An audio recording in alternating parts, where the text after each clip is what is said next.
तो सॉर्टिंग के हम इंटरनल सॉर्टिंग में फर्स्ट मेथड को हम डिस्कस करेंगे, दैट इज सिलेक्शन सॉर्टिंग।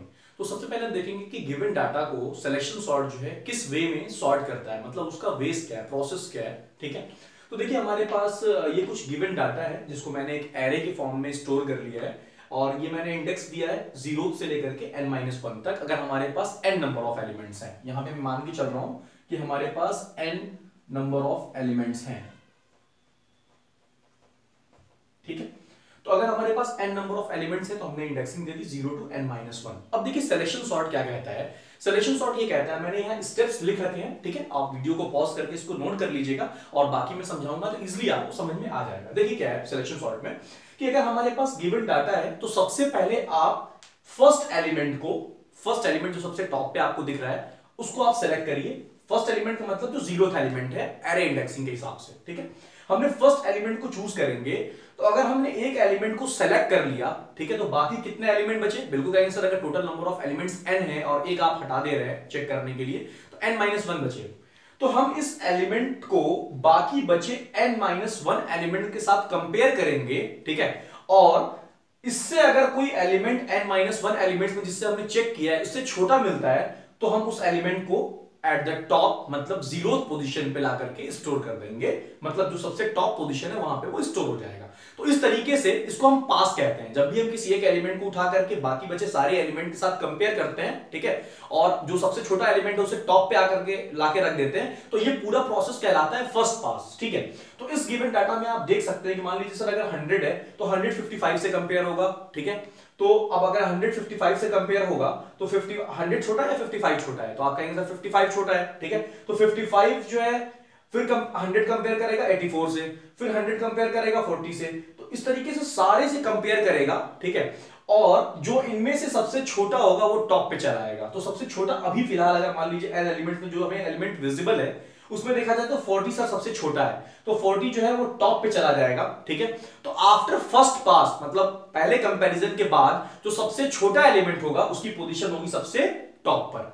ठीक है, अब देखिए क्या है बेसिकली हमारे पास, अब क्या करना है, select second element and compare it with n-2 element, the smallest will be at first position. ठीक है, ये 0th पोजीशन था, अब फर्स्ट। अब सेकंड एलिमेंट हम यहां से उठाया कोई भी और उसको बाकी बचे सारे एलिमेंट्स के साथ हमने कंपेयर किया। ठीक है, और जो हमने सबसे छोटा एलिमेंट मिला, मतलब अब ये छोटा नहीं सेकंड स्मॉलेस्ट होगा, वो उसकी पोजीशन क्या हो जाएगी, ये पोजीशन हो जाएगी। ठीक है, और एंड सो ऑन, उसी तरीके से फिर तीसरे एलिमेंट को लेंगे, बाकी बचे एलिमेंट के साथ कंपेयर करेंगे, जो सबसे छोटा होगा उसकी पोजीशन तीसरी हो जाएगी।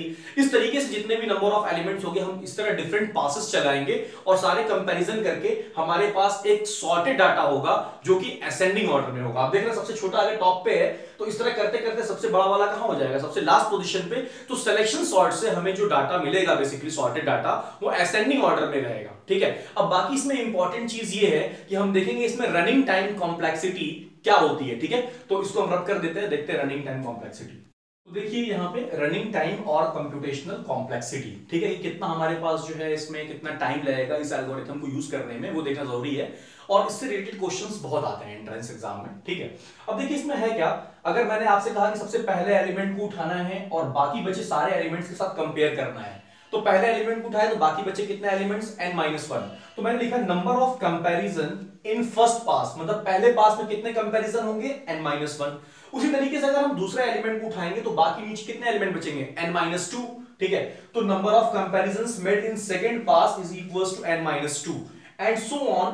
तो लास्ट में जो एलिमेंट होगा number of comparisons in n-1th pass, जब वो खुद एलिमेंट बचा है तो सिर्फ एक कंपैरिजन होगा। ठीक है, उस तरीके से अगर हम टोटल नंबर ऑफ कंपैरिजन देखें 10 number of comparisons fn is equals to, इन सबको हम ऐड कर देंगे n-1 plus n-2 plus dot dot dot plus 3 plus 2 plus 1 और sum of n natural numbers का जो फॉर्मूला होता है हमारे पास n प्लस 1 डिवाइड बाई 2 का, उसको हम यूज करेंगे।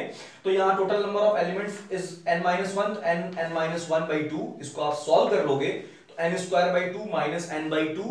ठीक है, अब देखिए यहाँ पे जब n square by 2 minus n by 2 है तो हमारे पास जो भी हमारे पास बड़े पावर होते हैं, जो भी नंबर ऑफ बड़े पावर होंगे वेरिएबल्स के, उसी को हम टाइम कॉम्प्लेक्सिटी में लेते हैं और कांस्टेंट को नहीं लेते। मतलब देखिए n स्क्वायर है और n है, तो हम इसमें n स्क्वायर को लेंगे, और n स्क्वायर बाई सर 2 क्यों ले रहे हैं, क्योंकि कांस्टेंट नहीं लेते। अगर 2n स्क्वायर हो या n स्क्वायर बाई 2 या n स्क्वायर बाई 4 हो, तो हम कांस्टेंट को नहीं लेंगे, तो n स्क्वायर होगा। तो हमारे पास जो यहाँ पे रनिंग टाइम और कंप्यूटेशनल कॉम्प्लेक्सिटी की जो वैल्यू होगी वो होगी O(n स्क्वायर। ठीक है, अब इसमें तीन चीजें पूछते हैं, वो पूछ सकते हैं कि सर एवरेज केस क्या होगा, बेस्ट केस क्या होगा और वर्स्ट केस क्या होगा। तो क्या कहना चाह रहे हैं समझिए। वर्स्ट केस का मतलब है कि जो भी हमें गिवन डाटा है वो सॉर्टेड नहीं है, एकदम सॉर्टेड नहीं है। और बेस्ट केस तब होता है कि जब हमारे पास जो भी गिवन डाटा है वो ऑलरेडी सॉर्टेड है, तब भी सॉर्टेड होने के बाद भी हमें ये एल्गोरिथम ऑपरेट करना होगा। ठीक है, जब एल्गोरिथम को इसको अप्रोच करेंगे तो ये सारे हमें पासेस करने होंगे। ठीक है, तो इसके केस में रनिंग टाइम या कंप्यूटेशनल कॉम्प्लेक्सिटी जो है सिलेक्शन सॉर्ट के केस में, तीनों case average case, worst case और बेस्ट केस,